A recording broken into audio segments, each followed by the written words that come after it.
time for another Elsie's Little Pickles, the pickle pod for the people, reminding you to continue your pickle protest by putting a pickle on a MAGA supporter's porch, taking a picture of it, and sending it to us here at Elsie's Little Pickles at gmail.com.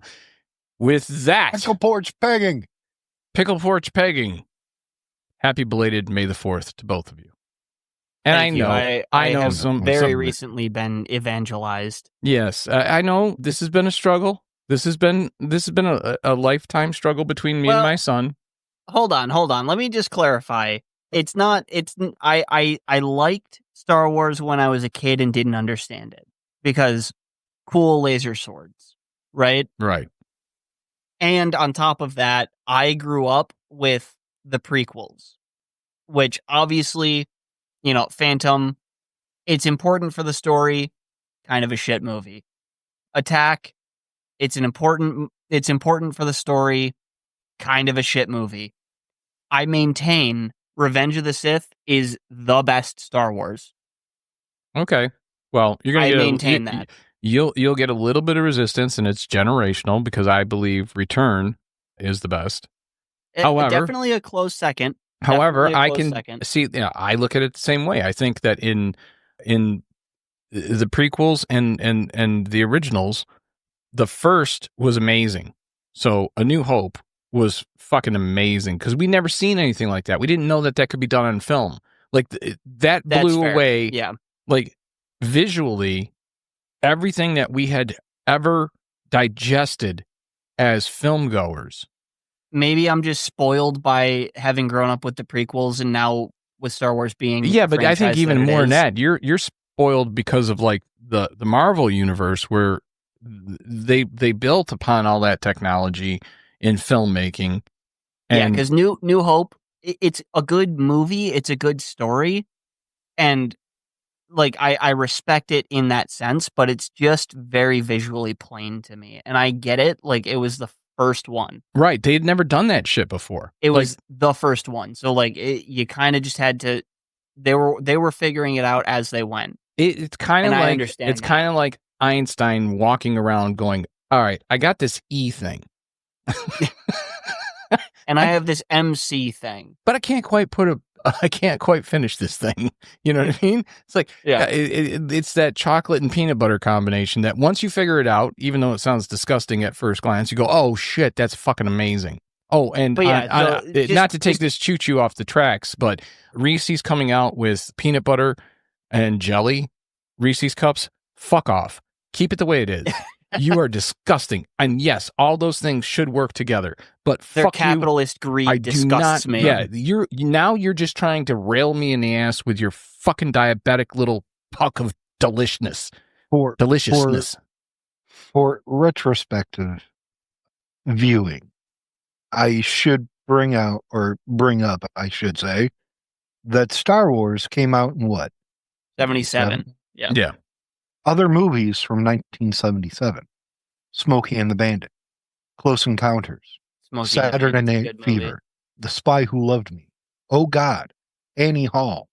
So you're talking about a movie completely different from all of those. I mean, the closest is probably Close Encounters. And you know what? Spielberg did a hell of a job with that, but he also was friends with Lucas at the time. Yes. So I'm willing to bet that Lucas, I'm sure in some form, even if it was just like telephone conversations, they were sharing secrets because they were really good friends at the time. So, one thing I have to, two things that I have to just say for the audience. First of all, almost lifelong hater of Star Wars, and a friend of mine encouraged me to watch. So that's why I ended up, revisiting. He was like, just look at it objectively. You're in politics. Just watch it as a political drama, right? Just watch it as a political drama, and I guarantee you'll like it. Well, and he's right. I'm not being dramatic with that bottle opening. It really is on that hard where you have to yank that cork out. Drinking the whiskey out of the bottle. I love it. But see, that's the thing is like, even when you're talking about Natalie Portman's Queen Amidala, right? Mm-hmm. When she says, so this is how Senator democracy... Padme. Padme. When she says, so this is how democracy dies. It's like, oh, shit. That hit. Yeah. So watching it now, having almost completed my entire political formal education, Mm-hmm. I was like, okay, I'm going to just watch it objectively with my frame of reference. And I was very engaged in the entire thing. I get it. Now, then the second thing, coming at it from the politics that I have, especially when we're talking return, especially when we're talking just the allegory of the Vietnam War, the asymmetric warfare, and I have seen the George Lucas interview where he's talking about that. And yes, that's what I'm referencing, but it holds up. Like it really is. It does. Okay. No, like not only coming at it from an objective political sense, like watching it like a political drama, there's that respect, but then also coming at it from, I love history. Like genuinely, absolutely love history, and I think that's a core part of how I came to my ideology, my ideological standpoint. It's there, like it is there. Right. Now, and I love the Ewoks. We I fucking hate the Ewoks. Our generation, Gen X, hated the Ewoks. The Ewoks are horrible, and I will fight anyone. I hated them, and everyone I knew fucking hated them. They were the Jar Jar to the originals. They were our generation's Jar Jar, but they're adorable, and I will take no hate. they were adorable. There's nothing you can compare to tickling the taint of an Ewok and the little grin that they get. But, a little buck tooth.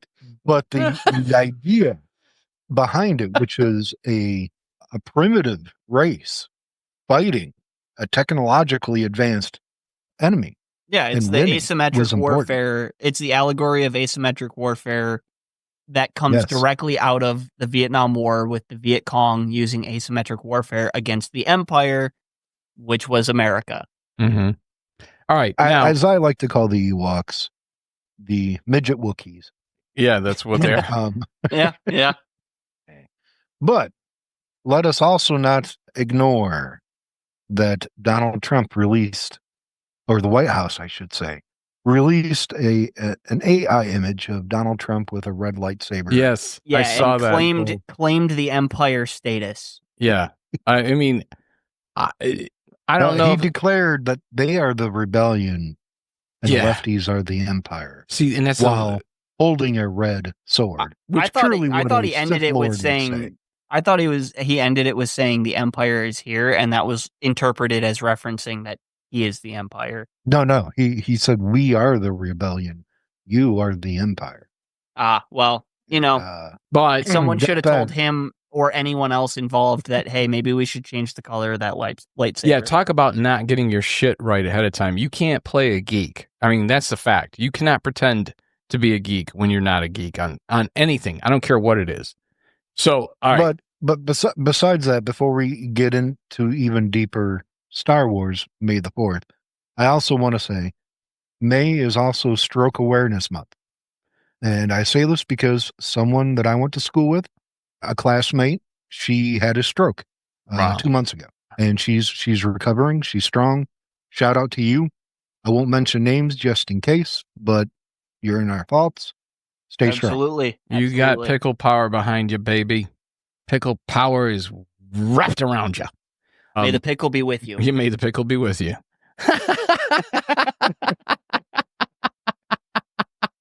All right, I got a question. I got a Star Wars question. All right. And I'm curious. Hit me with your Star Wars question. I'm curious if you, I'm sure, Kiefer, I'm sure you probably know this, but Colton, you may not. Through the entire Star Wars movies, all 6 of them, well, more actually, but mainly I think we're up to like 11 now, but yeah. But let's just look at the prequels and the originals. And the originals. All right. Yep. Who's telling the story? Who's the narrator of that story? My answer is there is no narrator. Wrong. I look at it as it is the audience is a a passive observer. Yeah, that's a great way of putting it. If I had to like pick one, I think generally speaking I'm with Kiefer, but if I had to say that someone is a narrator, I think it's Anakin. It's R2-D2. I was actually about to say that. R2-D2 because is the one that is. I was actually going to to suggest that the square robot with the funny legs is the narrator. No, it's R2-D2. He is in the opening scene of A New Hope, and he drives that entire movie and then continues to drive the next two movies and then is brought back and drives those movies. So it's R2-D2 is the hero of the story that he is telling. I like that. Yeah, I did too. When I heard it, I think it was a George Lucas interview where he said, well, no, this is all being kind of told with R2-D2 being the narrator through it. And I could be wrong on that. Okay. I know there's a lot of Star Wars guys out there that are far geekier on this shit than I am, but I remember watching something about that, and I remember being absolutely blown away by that because it made so much sense, and it went to... If that's the case, it is hysterical, but to me, if there is a narrator at all, it makes more sense for it to be Anakin. Well, no, because he is the tragic hero. Yeah, so to me, that's why he's the narrator, because he's looking at his story objectively and looking at his son's story hopefully.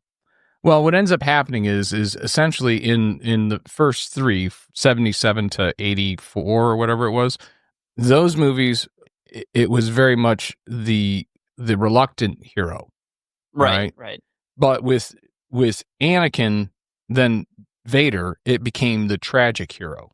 Right, but what I find interesting is that Anakin is, even though he falls to the dark side, he redeems himself and maintains his status as the chosen one.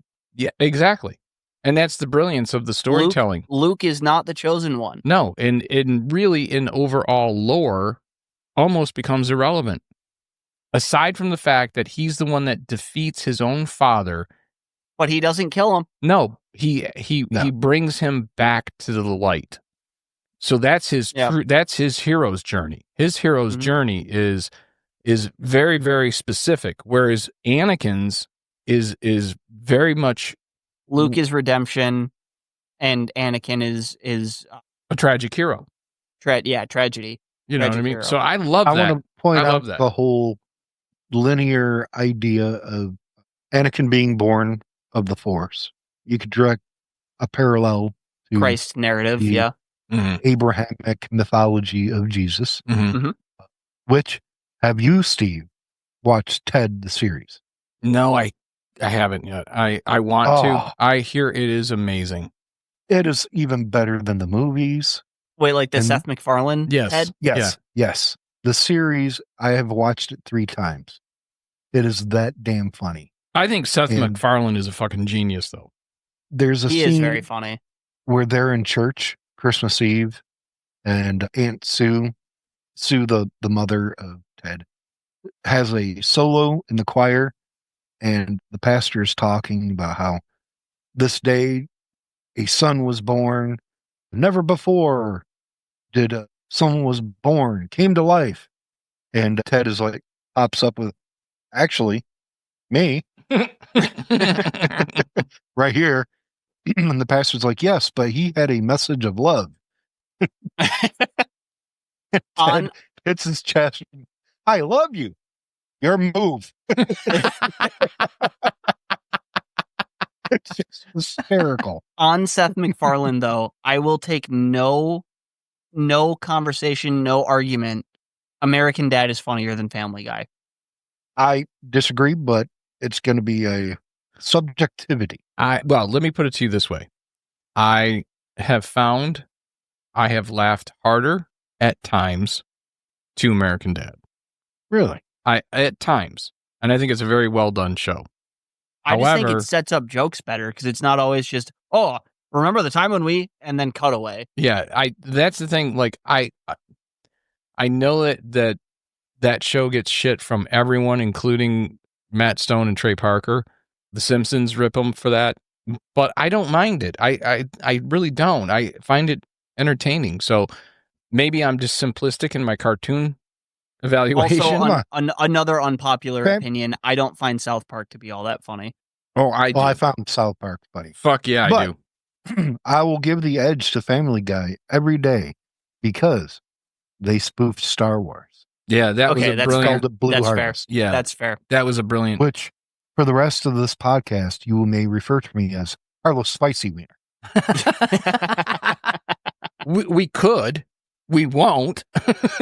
for those who are familiar with the Family Guy Blue Star Harvest. Wars. What's that? Blue Harvest. Yeah, Blue Harvest. They'll get that right. Yeah. Well, I think that right now, unfortunately, turning the conversation to the reality in the world that we live in, there are very, very many similarities in the last... Wait. You can't run away from this. We are going to discuss Solo. Ah, Solo. The most Carlos underrated... has an opinion. Yeah. That's right. The most underrated Star Wars film ever. Yes. Fuck, I'm telling you, that pissed me off that did so poorly and people jumped all over it and all that because A, it was a very fun and entertaining movie, and B, because of the box office it did, we didn't get the Obi-Wan movie, which almost... But we did get the Obi-Wan series. I think worked out better. I think it worked out better because we got the series, and quite frankly, the final battle the final episode between Obi-Wan and Darth Vader is one of the most amazing pieces of fucking Star Wars film or television. I haven't seen it yet. You haven't seen Obi-Wan? Oh my God, dude. I'm telling you. I just started watching it on Saturday. Holy shit. I want to go on record right now and say it's the best. Frank Oz. Thank you, Frank Oz, for repeatedly calling Hayden Christensen at his farm as Yoda of Yoda and taunting him and return you must. Yeah, he Frank Oz pestered Hayden Christensen because Hayden was like, he got a ton of hate for. He got a ton of hate for Anakin. He's like, you know what? Fuck this. I got enough money. I'm just gonna go have a farm, and that's what he's been doing for 15 years or some shit like that. Like he hasn't been acting 20 years. Again, to be fair, his acting in Attack of the Clones, not great. In Revenge, not much better, but better. Well, you gotta look at it. You gotta look at it. Character. The idea, he came off as awkward, correct? I understand the character. Well, and that's the thing I was just going to say. Who better to become the darkest fucking Sith ever, Darth Vader, the baddest of bad guys ever, than a fucking emo teenager who's being raised by this guy as basically his older brother. Yeah, the would-be incel if it weren't for Padme. Yes. Grooming him from 9 years old. 9. 9. If that even. I have thought of nothing since you kissed me when I was a child. Yeah, that whole transition was a bit creepy because she was still basically looking the same as she did originally in the first one in Phantom Menace. Yeah, he went from 9 to 17. I don't think he was 9. She was pregnant. Was he 9 in that? I think so. Yeah. I don't think it was even that. I thought he was supposed to be 7 or 8. Anyway, point being, doesn't matter. Point being, one of the best. Somebody checked the age of consent on Tatooine. Do they have Romeo and Juliet laws there? Yeah, exactly. But yes, Solo. But in Solo, I will say, forgive me, I don't remember the name of the dude that plays Han in it, but it always struck me that it's him playing Bill Hader who's playing Harrison Ford. See, I would love to see Bill Hader as Han Solo. Yeah, he should have been Han Solo. But also, massive props. I haven't seen it yet, so I haven't seen it yet, but I am aware that Childish Gambino got cast as Lando Calrissian. Yes. And Childish Gambino is like a god at everything that he does. Oh, he killed. Oh, have you seen the TV show Community? I've seen a couple episodes. I have not seen all of it, but he's hysterical. Yeah, it's a great show. He's hysterical. If anyone has not heard Awaken My Love, his album. One of my favorite albums that I have a physical copy of. And there you have it. I know nothing of his music. Genuinely one of my favorite albums that I have a physical copy of. It's heavily inspired by like Maggot Brain and Funkadelic. Well, it's hard to go wrong with those influences. I mean, let's face facts. Yeah. Those are fucking amazing albums. Such a good album. All right. So enough of Star Wars except for this. Am I correct that the last movie... You're wrong. I'm drawing a blank on it. What's that? The Last Jedi? The Last Jedi. Mm-hmm. Were there not overtones of authoritarian, and this is before Trump, right? But that one came out during first term. Yeah, did I believe. Okay. Yeah. All right. So. But were there not very, very direct authoritarian implications with that one? I mean, that's through all of it. No. But that one particular character that was leading, like he had the Stashyless Hitler. Yes, the one that had all the troops lined up and all that shit, right? And the reason I bring this up is because Trump's 79th birthday is coming up, and what does he want to do? He wants to... Hopefully he doesn't make it. Piggyback. He wants to piggyback his birthday party onto the dime of the American taxpayer.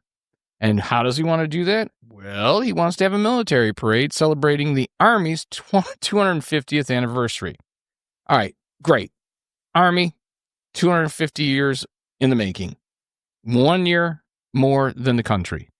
Fantastic. There should be some sort of celebration.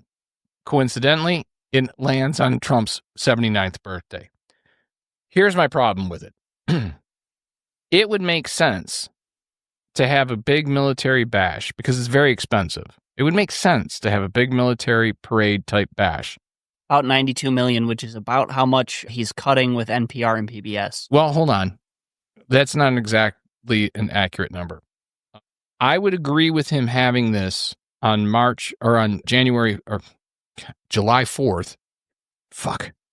I would agree with him having this on July 4th, 2026 and spending that kind of money. I wouldn't have a problem with that because 250 years for our country, that's something to be celebrated.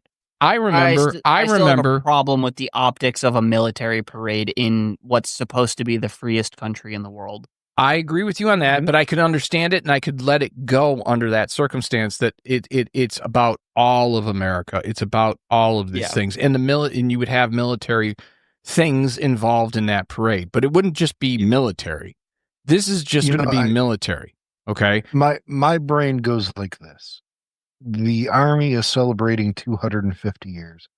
Whoop-de-fucking-do.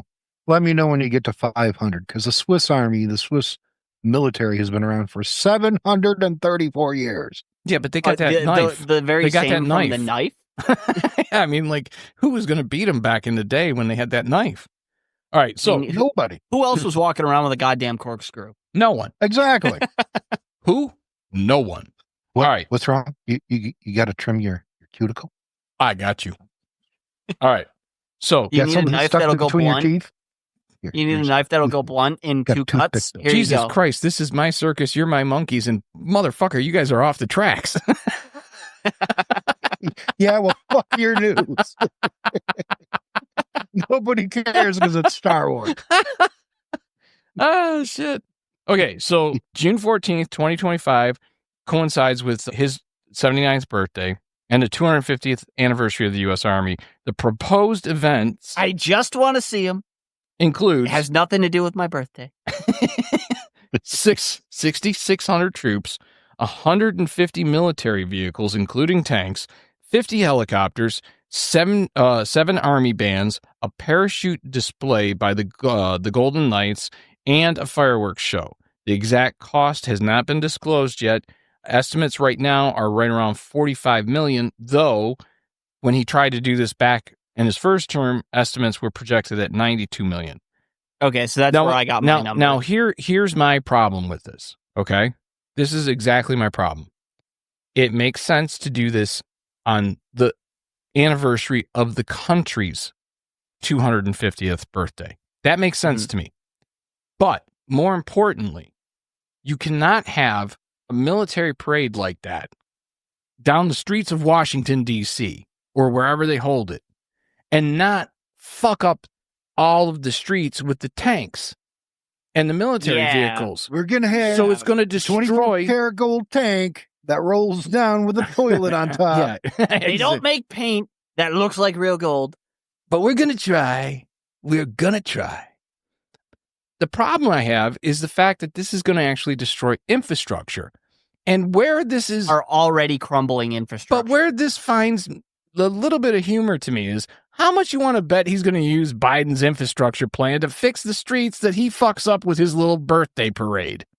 Oh, I'm sure. Well, just like Trump said in that train wreck of an interview, all of the good parts of the economy are Trump. All of the bad parts of the economy are Biden. And I'm not quite sure if I have to follow or enforce or protect the Constitution. I will ask my lawyers. And they will tell me what I want to hear because they know I don't listen otherwise. Anyway, all right. So now this is my question. And then we'll get to the news. Really quick.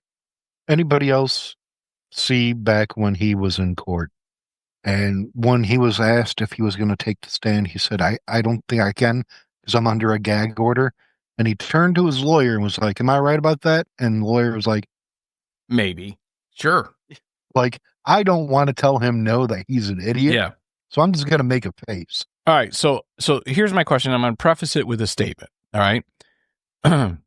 When Harris was in office, and this is getting back to the baby credits show that we did. When Harris was running, she wanted to offer $6,000 in tax credits to families that had babies. A pittance, but yeah. A pittance, sure. And she was called a socialist. Trump offers $5,000 and is called a genius. Now, here's my question. With this kind of stupidity, whether it's the parades, his lack of knowledge of whether or not the most important office in the fucking free world is meant first and foremost to follow and enforce and protect the Constitution, and goddamn everything else that he's done since getting reelected and before. Will Trump finish his first term? Do you guys think he'll be able to finish his first, or his second term? I think he makes it through as long as the McDonald's doesn't get to him first. I think I am going to adopt 14 to 15 Ewoks to get that tax credit.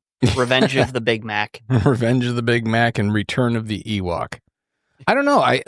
This has actually been a question that's on my mind a lot lately. Like, if Republicans lose in 2026, which I really hope they do, I do too. I don't have faith in them, and I don't have faith that the Republicans in power are going to run a fair election. But you would probably know the answer to this question. I don't, because I haven't focused on it yet. I'm not looking at 2026, the midterms, quite yet, really digging in. But, even if the Dems sweep, there's enough that I forget if it's the House or the Senate, but there's enough on the table that if the Dems sweep, they'll get one, and they could basically tie the other. I forget which is which. I think they can get one in the Senate. Or tie the Senate, was it? I think it's tie the Senate. And if I'm not mistaken, and they're only I could be wrong. Maybe plus one or two. They're only going to be plus one or two when it comes to the House, right? Yeah. So that's what I'm saying is, even if they went for impeachment, they wouldn't have the votes to do it.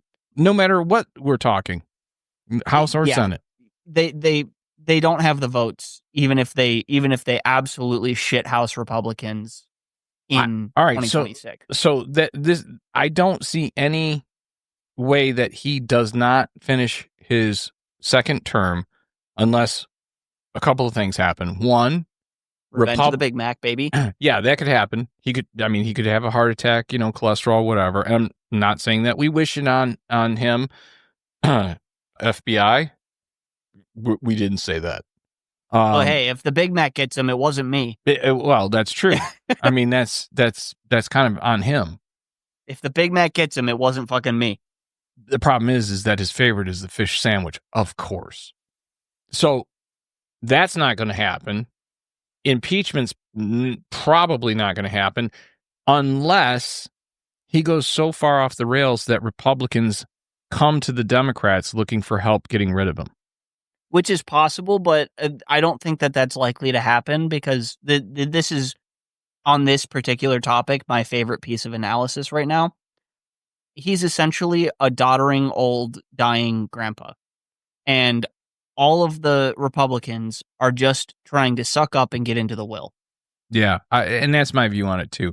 So, and it doesn't matter any level of Republican, they're all trying to suck up and get into the will so that they can salvage some part of, what Trump has built for themselves. What do each of you think is a step too far where, forget Republican or Democrat, the people make it clear to Congress, do something about this or we're coming for you? I think we're already seeing some of that, especially with these hands-off protests. I think what's really going to do it is when Trump pushes us into a second Great Depression, because we're already headed down that path. And depending on how he's feeling about these tariffs, which obviously how he's feeling about anything changes minute by minute. Minute by minute, yeah, second by second. It changes. It literally changes depending on who he just spoke to and who he's currently speaking to. Well, and that's the thing is I do think that this tariff issue could potentially be a step too far even for MAGA once the repercussions hit. If and when he sends us into a second Great Depression, I think that would be a step too far for the constituency. I don't think that their ideology would change. No, I don't. Well, you got to remember, they honestly think, if we get rid of brown people and bring back jobs that no one wants to do for wage that no one will work for,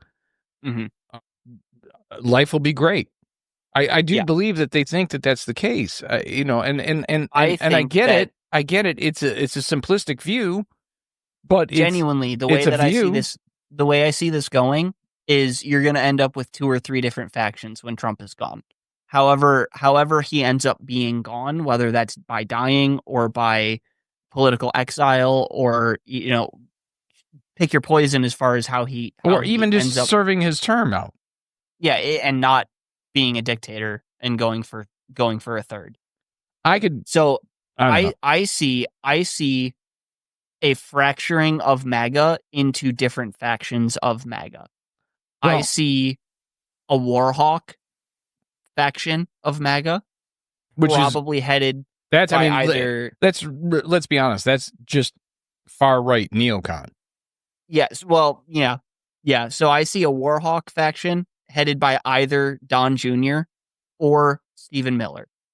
I think J.D. Vance might have a small following, but I think he lacks too much personality to actually have a sizable following. Well, that question was asked of Trump as far as who his successor would be. Yeah, and in one interview he said it's not going to be JD, and then in this last interview he said I like JD. Yeah, but he's leaning more Marco, which I thought was interesting. It could be Marco Rubio. He's a pretty hawkish neocon. He just also happens to be competent, so that's a dangerous mix. Yeah, I mean you can say a lot of things about, and this is what gets me is that when people can't recognize competency in the opponent, you know what I mean? I had a conversation today with somebody who was with a friend of the show, Kirk Nolan. He was telling me about an argument that came out of our last episode between him and his wife regarding trans, because she has a trans child. And he was kind of asking me, well, what's your thoughts on this, blah, blah, blah. And long story short, it boils down to most people cannot give credit where credit's due if it goes against their belief system. And they cannot recognize or accept that they might be wrong or whatever. But, I mean, you can say a lot of things. I don't have to agree with Marco Rubio's politics. I mean, all of us are varying degrees of far left. And I think all of us would agree that Marco Rubio is a competent administrator. Yeah, he just happens to also be a fascist. Well, I don't even think, to be perfectly honest with you, I don't think that Rubio, in his purest form, I do not think Rubio is a fascist at all. I think he's doing what he feels he needs to do, and I honestly think that he's doing it not because he agrees with any of this bullshit. Even I don't think he's a fascist. I think he's a Christian nationalist. I think he's I would agree. To me, there's you. No distinction there aside from the Christian element of it. Well, I mean, to me, there's genuinely no distinction aside from we could split hairs on that. But at the end of the day, what I'm saying is that the Christ part is silent. I think, I think that with Rubio, if left to his own devices, would not be showing any of these things that are very Trumpian or giving them any breathing room. I think he's only kind of doing it because he's in the administration. And I think he's only in the administration, or accepted that role in the administration, because he's trying to be a guardrail. I really do believe that he sees the danger in Trump without a guardrail at all. And I think that he believes that he's, at least by participating and being there, he at least is giving pushback when it's most needed. Let me justify my claim that Marco Rubio is a fascist. So if we're looking at Umberto Eco's 14 points, Umberto Eco very clearly explains fascism does not need all of these elements. It doesn't need all 14 to be considered fascist. One country could be fascist and have elements A, B, and C, and another country might not be fascist and have elements B, C, and D. Mm-hmm. Right? So with Trump, I think you see examples and a pattern of all 14 points. Perfectly honest, I think you see an example at bare minimum, if not a pattern of behavior of all 14 points. The one point that I think Marco Rubio distinguishes himself from Trump on is action for action's sake. So I am of the opinion that Trump is a man of action. He is do first, think later. He is do first, justify later. I think Marco Rubio is more of a bureaucratic fascist in the sense of, I'm going to go through the process to get my desired outcome. I would agree. That's my action. No, I would agree with you. And I think Trump gets away with that because, let's face it, he's been called a lot of names. He's been called a con man. He's been called, a liar. He's been named 1,000 names. He's been called a clown, stupid, all this stuff.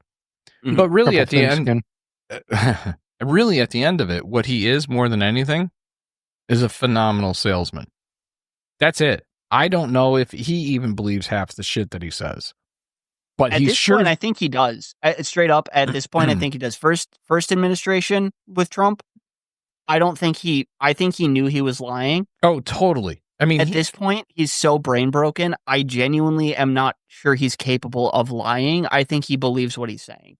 Well, if that's the case, the first wrong. Look, if you're right, and I'm not saying you're wrong, but if you're right, and he were to sit down with a therapist, I think the very first question the therapist would ask is, okay, when exactly did you realize you were eating your own shit? Mm-hmm. You know what I mean? Because that's really what it boils down to at this point is, if you're going to spew that shit and you're going to believe it, well, you're going to gobble that shit right back up, right? And again, this gets to kind of a sales tactic that he is really brilliant at. He's great at branding. You cannot just sit there and look at him as if he is stupid. He is not stupid. It's just he is smart, just not in the way that we want. Not in the way he's smart, but not in the way we want or need as a leader of the country. All right, let's move on. Kiefer, do you have any news, or do we jump to the question that you posed to me that has been burning my brain? Well, if I may, I just have a brief news story to kick us off. Oh, yes. You know what? Hold that thought for just 1 second. All right, Colton, before we go to your story, there is one more Trump meme that I need to bring up. And I need to bring this up because even as an atheist, I saw this meme and I went, oh, shit, that's fucked up. they had a meme going around with Trump as the Pope. Now, look, I get it. This fucking administration loves to troll people. I get that. Okay. However, you're talking about the fucking Pope. The Mexicans worship me. It would be Pope Pontius through my finger. I just couldn't believe that they put that out. So I wanted to bring Pope that up. Donald the First. Yeah, it would be Donald the First. All right. You had a story about what's going on with India and Pakistan. I think it's an important story. This is one that's going to blow up, I think. And I mean that both figuratively and literally. Yeah, we have a third theater of World War III. It's a lot of threes, a lot of TH sounds, but it is true. India has. If they only had a little more THC. Yeah, honestly. India has plenty. Yeah. India has plenty. And Pakistan has the opium, doesn't it? Isn't it Pakistan? It's more Afghanistan. Afghanistan. Yes. Afghanistan, sorry. But yeah, so it's I knew it was one of the stands. Really quick, all I can ever think about when I hear Afghanistan is Super Troopers. Anyone else see that movie, Super Troopers? Yeah, years ago. Oh my God. It is so... I am so disappointed in both of you. Well, I saw it years ago. I just don't remember it.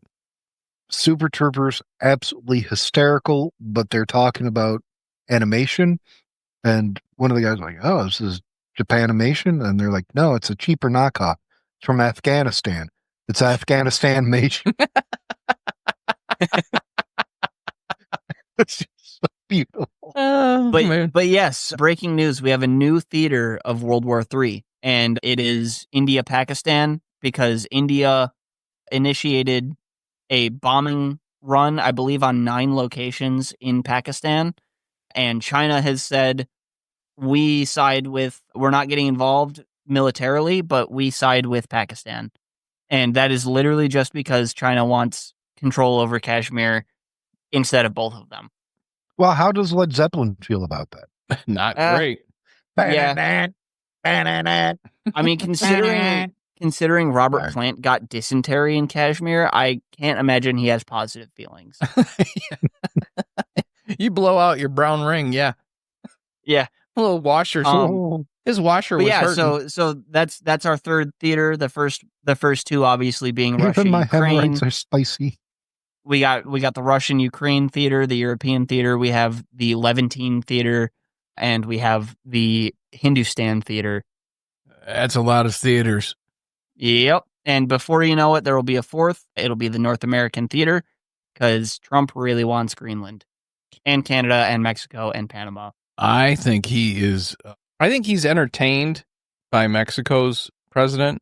He respects Claudia Sheinbaum. Yeah. But he does not respect Mexican sovereignty. No, but I think he gets a kick out of her. My first news story is Trump blasts Mexico's Sheinbaum for rejecting offer to send U.S. troops into Mexico to fight cartels. Because why wouldn't you want us to clean up your mess? We're going to just clean up the things that are the problems. We love taking care of you. We just want Every country, aside from the United States, is a third world country. It's ridiculous. I mean... And what do you do when you're a superpower and you have a third world country to your south? You bomb them.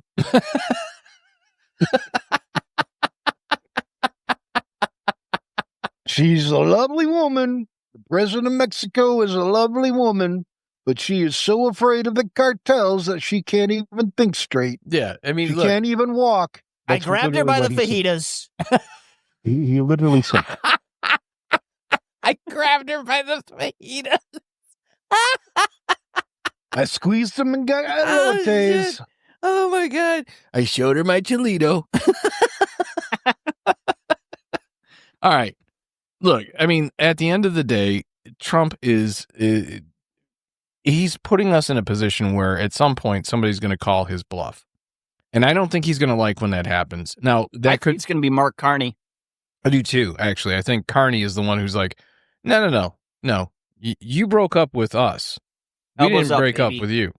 Elbows up. Yeah. And I think Carney is going to be the one that is not afraid to put tanks on the border. I think Carney's going to be the one that's not afraid to stand up and go, you know what? We like the way you guys used to be. I'll remind everyone, Michigan used to be French Canada. Yeah, in many ways, yeah. Did you see the meeting today? No. Oh, yeah. Mark Carney was at the White House. Yeah, Trump was like, Mark Carney was like, yeah, no, Canada is not for sale. And Trump said, well, never say never. Yeah. So I think that, getting back to that question of what could be the end of Trump, I think if it's not the tariffs, and I got to be honest with you, I kind of think it's going to be the tariffs. I do too. I think it's good. The only way to get through to an American is to hurt their pocketbook. Well, here's the thing. I think it's going to be Melania stabbing him in the fucking face during the night. She hasn't done it yet. Honestly, I don't think so. I think she's as evil as he is, to be perfectly honest with you. I think she's a fucking vile. Well, no one just goes along with this for this long. No, I think personal interest in it. I think all these you see all on like X. I think she's the one running the meme coin. Quite honestly, I don't think Trump has anything to do with it. I think it's Melania that's running the meme coin. That could be. He's angry about the no more anchor babies. Well, here's the thing: is like everyone on Twix will tell you, oh, she's the best first lady that's ever existed. She's the most beautiful first lady that's ever existed. The most elegant first lady that's ever existed. But first of all, she's half plastic. Second of all, she did nothing in the first term like most first ladies do. And third of all, she hasn't done anything yet this term. I think she's an evil cunt. And we'll just let that sit there. I do. I think that you cannot possibly deal with the shit that is consistently and constantly being thrown at Trump without honestly thinking that he's right and the world is wrong. Like, but I think that there's a little bit of like evil vindictiveness from her based on where she came from. I raise you one Biden term in the sense of during Biden's term, Trump and Melania basically didn't live together. Like they didn't speak with each other. Like they haven't done aside from legally, they were divorced. Yeah, that's been the case for a long time, though. I mean, like even when after she got barren, she went barren. Okay, there's nothing between them. I'm not in this for micro meat. No, she does everything. Like everything comes at a cost. If you want her to show up at something, Trump has got to write a fucking check to get her there. I'm sure of that, and I'm sure it's coming out of a political action committee fucking fund or some shit. But she's not doing shit for free. That's a fact. I think she sees this as her cash cow, and I think she's willing to ride that cow to the fucking end of the cliff, and then she'll jump off and push the cow over. But I don't think that she's as nice or as kind or as anything that anyone thinks she is. And I definitely don't think she's as beautiful as people think she is. I think she looks like a fucking snake, but that's just my take on it. I have never been a fan of the plastic look. Me either. All right. So, Kiefer, you posed a question to me yesterday that I thought was interesting, and we're going to get to it now. I'm going to let you pose the question, but this fucking thing has been rattling through my head because I was able to pretty quickly come up with two, right? But a third one. The third, I don't know that and it's not because I have a lack of choices. I have a lot of choices, but you limited it to three. But go ahead, pose the question. I asked you, and I, in proxy asked Colton, what would be 2 or 3 podcast guests that you would love to have alive or dead? Well, they're always going to be they're always going to be more fun alive than they are dead, but all of mine are dead. All right. Well, what was your? What'd you say? I think you're correct, but my number one would be George Carlin. He was on my list, and I actually took him off my list because I was desperately hoping that one of you would put him on your list. Yeah, for me, George Carlin. Good choice. Let's see.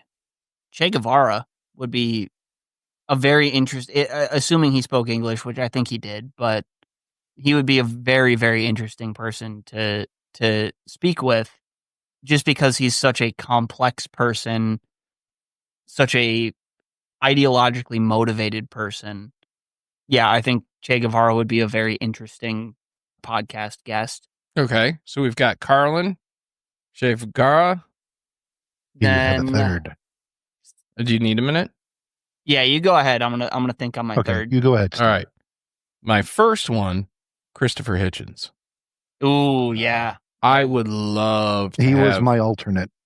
Yeah, I would love to have a really, really in-depth, put the bottle of whiskey between us conversation. I would love to really, really get into a deep and dark conversation with him. That would be a 5-hour episode. It would be amazing. Are you kidding me? Yeah. It would be fucking amazing. Second, Anthony Bourdain. Oh, yes. Of all the celebrities that have ever died in my life, he's the only one. That's the most devastating. That was the one that really bothered me. And still bothers me. I didn't know this motherfucker. I just enjoyed what he did. Every so often, I still tell Ashley, man, it's so sad that he left. I have my third. All right. Robin Williams. Oh, very good. Very good. Interesting. It's interesting you went with 2 comedians and 1 revolutionary. Yeah. Well, what are comedians but revolutionaries? I would say the same. And in fact, that's actually something that I've been toying with as an idea for an episode. So we will discuss that as possibly another episode. All right. Now, here's where I run into trouble. All right. One of these choices, I'm amazed at the talent. I'm amazed at the mind. I have a guess. I'm amazed at the way he was able to put everything out there. Okay. Mm-hmm. The other one, and that one was, he was an artist. Can I make my guess before you announce? Sure. Go ahead. Richard Pryor. Nope. Okay. Fair enough. And I was going to say Bill Hicks. Nope. I would love to have conversations with both of them. I really would. Those are 2 of my favorite comedians of all time. Lenny Bruce, the best comedians of all time. As far as comedians go, I could just go down the list. But as a comedian, I thought, you know what? I'm not going to pick a comedian. I'm going to pick people that outside of stand-up fascinate me. Leonardo da Vinci. Okay. Yeah. Now, here's why I on my list. Here's why I didn't pick him. He didn't change my life. Owen. No, he didn't. Da Vinci didn't change my life. He opened my mind to many, many things, but he didn't change my life. So my third choice is an author who is also dead, Peter McWilliams, author of Ain't Nobody's Business If You Do. Mm-hmm. This was an author with that book. At the time I read it in my life, I was in between 20 and 22 years old. I don't remember exactly.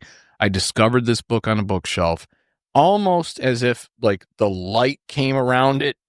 Yeah, the music, the angels were singing. You have to read this book, and it's a very large. Actually, I have it right here. It is. Let's see here. I will point out there are 2 copies of that book at the Brewer household. Yeah, because I'm afraid that one will get damaged. So I have my original copy. I have my original copy, which is damaged to a degree and earmarked and highlighted and, you name it. But you're talking a book that is about 800 pages long. And at that time, much like you, Colton, prior to picking up this particular book, I was not what you would call a voracious reader. I did not get it until I read this book. And then this book not only made me a reader, but a reader of such intent and purpose that I probably bought in my lifetime. From within the 2 years after I read this, I probably bought in those 2 years and read in those 2 years.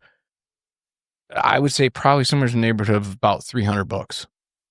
So it changed my life and my perspective on reading. But more importantly, everything that's in this book answered all the questions that I was looking for answers for. You know, not only as Which, to be fair, I read that book before I really got into reading. I don't know if you remember. I took that book up to college with me, and I don't think I finished it, but I read almost all of it before I really it changes you. in. Yeah. Right? I mean, I don't know. I don't want to speak for you, but for me, it changed me. And it changed me in this sense. It made me realize that a lot of the things that I disagreed with on, whether it was with my parents, whether it was with society, or whether it was with, just people in general and views and laws and optics of things, it made me realize you need to step back for a second and ask yourself, does this affect you personally? Is this going to change something in your life personally? No? Well, then what the fuck do you care?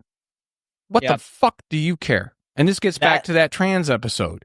Yeah. Part of my philosophy goes back 30 plus years now after reading this book, because it was literally one of those books where I went, oh God, I don't have to give a fuck about that. Right. Well, you got to keep in mind, for me at least, with ain't nobody's business if you do. I was raised with that philosophy. Mm-hmm. So to me, that book was not groundbreaking in the way that it was for you. No, I get that. I was already of that opinion. I was raised of that opinion. Yeah. And that's what I'm saying, though, is that book affected me as a person. Mm-hmm. It affected me how I related with other people. It affected me in my relationships, not just friendships, but romantically. It informed how you raised your son. It informed my choices as a father, for fuck's sake. This was a seminal piece of writing for me. So the opportunity to have a conversation with Peter McWilliams, and even if that conversation was only to say thank you, that would be enough for me. And that's why he beat out Leonardo da Vinci. That's fair. Kiefer, who are your three? I think you said Richard Pryor was one of yours, or was it Bill Hicks? No, I was guessing for Steve. Oh, gotcha. My three. I've got a list of 5 that I had. Oh, you motherfucker. 2. Oh, I've got a huge list. That's my thing, too, is I got a huge list, but I was trying to keep it to 3, and I pushed it to 4. I easily eliminated 2 because y'all had said 2 of them. All right, so one was Leonardo and Christopher Hitchens. Well, so I said Hitchens, yeah, but Leonardo was replaced by McWilliams, so technically you got to take him. No, sorry, motherfucker. So my 3, right off the bat, Neil deGrasse Tyson. I like to have guests that I can learn from, and certainly feel stupid. I respect that. He would explain. Yeah, I respect that. Yeah, I got you. He's a great communicator. He can explain very large topics in a digestible manner. Yes. I definitely respect that. I love Neil deGrasse Tyson. If I could, I would vote for him for president. I'm not a huge... Make America smart I don't again. dislike him, but I'm not Science Obama. I'm not a... Yeah, he is Science Obama. I don't dislike him, okay? But I'm not a huge fan. I think I love him. I love him. Huge fan. I would rather, if given the choice between him and Michio Kaku, is that right? No, Michio Kaku. Kaku. All right. That's the one I would take. He almost made the list. I would choose him over Neil deGrasse Tyson. I really enjoy how he explains things. That's the Asian Science Obama, right? Mm-hmm. Okay. Right. Oh, Lordy. All right, we're lucky no one listens to this show, because otherwise we would be canceled everywhere. Well, you know what, though? We don't fucking care. Yeah. Let's go. I care a little. I told my boss about the show. You're so screwed. My second choice, Mark Twain. Oh, okay. Samuel Clemens. Yeah, that's a good one. For his wit, his sarcasm, and his ability to tell you a story. And he's got a great award. His observations, I would love to spend a day just picking his brain. Yeah. I haven't read it yet, but have either of you read James by, I believe it's Percival Everett? No. So that's one that is on my to buy and read list. Essentially, James by Percival Everett is a reimagining of is it Tom Sawyer? No, it's Huck Finn. It's a reimagining in the sense that it's Huck Finn told from the perspective of Jim, the slave. Oh, okay. Yeah, that'd be interesting. All right, so if we had to agree on 2, so we've got you with Colton with, what were yours again? Carlin, Robin Williams, Che Guevara. Okay. Me, it was Bourdain, Peter McWilliams, and Hitchens. I think Bourdain and Hitchens take it, quite honestly. I think you're right on that. The last one. Now, someone that. Hold on. Okay. Can you imagine the conversation with both of them at the same time? Oh, yeah. It would have to be a smoky bar, a great big bottle or 2 of either. It'd be a bottle each. Let's be real here. Yeah, it would be. It would be Scotch, probably. For me, it would be Irish whiskey, most likely, unless I had my Lagavulin 16. We're still waiting for you to call us to sponsor. Or JMO. Or Jameson. I already know Jameson won't sponsor, so I'm not even bringing them in. Laga, I'm looking at you. But just imagine how cool that conversation would be. You know what I mean? Mm-hmm. So it would be the 3 of us and the 2 of them. And it would be nothing but cigarette smoke and fucking whiskey. Yep. And just some of the most intense, hardcore views. Oh, my God. If that doesn't get you excited, I don't know what would. All right. My third. Mm-hmm. From a purely selfish point of view, I would love Dimebag Dave. Brain. What is it? All right. You're never going to get. No, I probably won't. Is it won't. Peter Steele from Typo Negative? No, I've met him. I've talked to him. Oh, you have? Oh, my God. Funny story. I actually was dating a girl who had his Playgirl issue, and she was too terrified of him to ask for him to sign it. Well, I mean, he was a different species, so yeah. I bravely asked him to sign it for her. And he looked at her, he looked at me and was like, "Here you go, buddy." Yeah, because he knew that this was the equivalent in your relationship of buying tampons. No, I just don't care. Again, yeah, I know you don't. I don't care either. I don't care if I buy tampons. Obviously, they're not for me. Yeah, clearly. Post show, I will need to know how you got in contact with Peter Steele. Oh, it was at Harpo's. Oh, okay. Well. Yeah, you don't have to post show that shit. All right. But my third choice, Nikola Tesla. That was on my list too. That was really? Yeah, I took him off only because I don't think he'd be a great conversationalist. No, I mean, I think you could ask questions. I don't know if he would have the sociability to have the conversation. Yeah, and that's kind of the reason why I went with the choices that I went with. Now, I don't know if Peter McWilliams would be a great conversationalist, but I do know that his writing shows that he is very well versed in many, many topics that I'm interested in. As long as it's not like the Zuck interview with Theo Vaughn. I still had 2 names that I was trying to debate between for that third spot, such as Cleopatra. She was on my list. To pick her brain about politics at that time. Yes, absolutely. And Oscar Wilde. You know what? Oscar Wilde would be interesting. Wilde would. I flirted with Wilde on my list. I really? did. Yeah, I really did. I flirted with the idea. Oscar Wilde. Well, you know, there's some things you don't know about your dad. I did flirt with the idea of Oscar Wilde because I think that he would be a great conversationalist. But that was really very witty. Yeah, everything was very witty with him and insightful and quotable.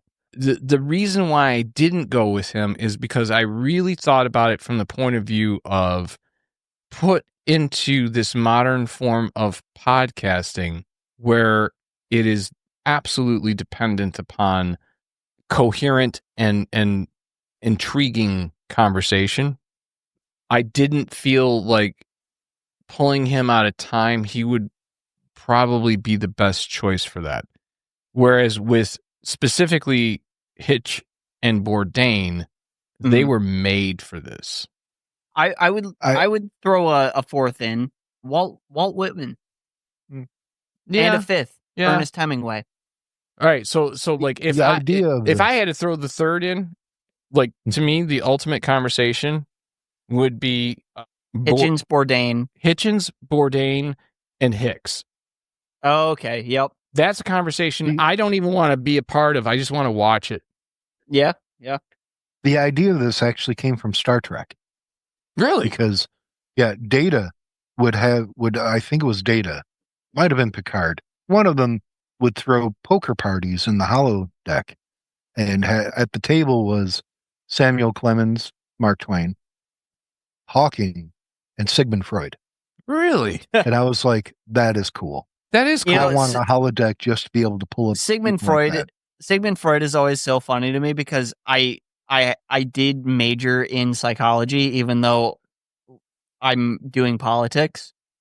And every class... And politics and psychology go hand in hand, let's face it. They do, absolutely. There's a heavy crossover. But what was always funny to me about my psychology classes is every first chapter of every book for every single class talked about Sigmund Freud and basically said, yeah, so he wanted to fuck his mom, and that was kind of weird. And also, like, no one believes what he was saying anymore. But I think if you kind of like remove the whole, like, okay, he had some weird beliefs, a cigar, sometimes a cigar is just a cigar, like if you kind of strip it back a little, he was less of a psychologist and more of a philosopher. I would agree with you there. Yeah, I would definitely agree with you there.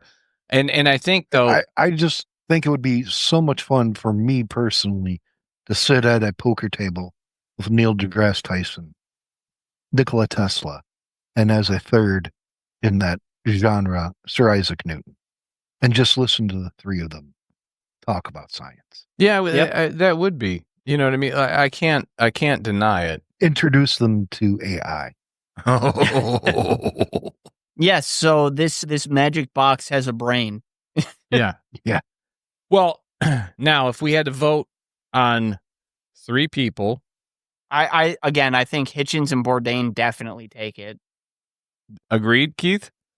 I think that would be a very interesting conversation. So who's the third? I am not as big of a Bourdain fan.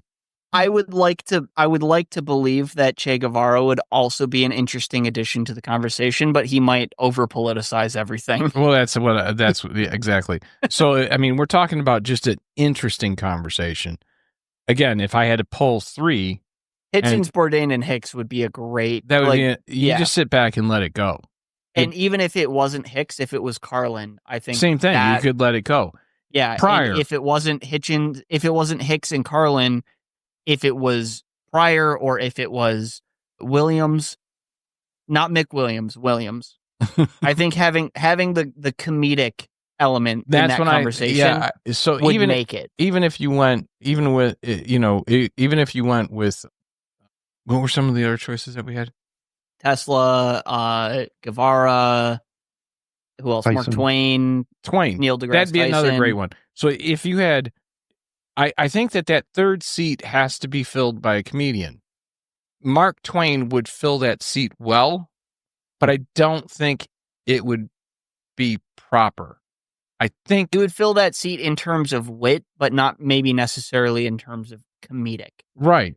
So, like, I look at that and I go, I think pretty funny. He was very funny, but I don't think he was as quick on his feet as, like, Robin Williams. So, like, right out of the gate, the problem with having Williams as the third at that table is he's going to try to make everything the joke. He's going to want too much attention. And that's why I say, like, to me, Carlin, Pryor, or Hicks, They at would that throw table, a joke where it was warranted, but not where it wasn't. And I think Carlin would be the intellect. I think Carlin would be the choice, actually. For as much as I want to say Hicks, I really think that to make that conversation that 3-on-3 conversation, Colton, me, you, Kiefer, 3 people that we're having conversation with. I think if you had it with those 3, Carlin, Bourdain, and Hitch, I think that's one of the most fascinating conversations I could ever imagine. And with that, that's another Elsie's Little Pickles.